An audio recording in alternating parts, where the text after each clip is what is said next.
in any partnership, you got to have your non-negotiables. So I started writing those out. I was like, man, I'm gonna write my 5 non-negotiables. 5 is the number of grace. So I said, I'm gonna write this out. And so I said the first one was number one is I wanted a woman of faith, right?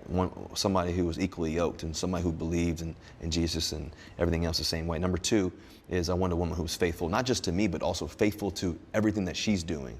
You know, like to her friends, to her job, her occupation. A woman who was faithful. Number 3 is I wanted a woman who was independent, had her own identity. It wasn't, I was Russell's wife or this or that. Like they had their own identity, they had their own dreams. It could be a nurse, it could be to a teacher, it could be to anybody, but obviously see on stage doing a 1-2 step and leveling up and everything else. But it didn't have to be that, but it was just somebody who had their own identity, who wanted to be volunteer work or whatever it is. Like they wanted to have something they're dedicated to. Number 4 was I wanted a woman that was going to love me the way my mom loved my dad on his deathbed when he was at his lowest.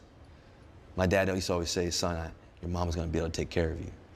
And the 5th thing is that I wanted a woman who would tilt the room.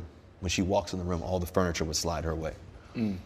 And because of who she is and the woman she is. And so I prayed about that. I remember, Judah, me and Judah, we went to church and I prayed about that, wrote it out. I wrote actually out on a napkin at dinner as we were sitting there eating a steak dinner. I wrote it out on a napkin and we prayed over it. 3 days later,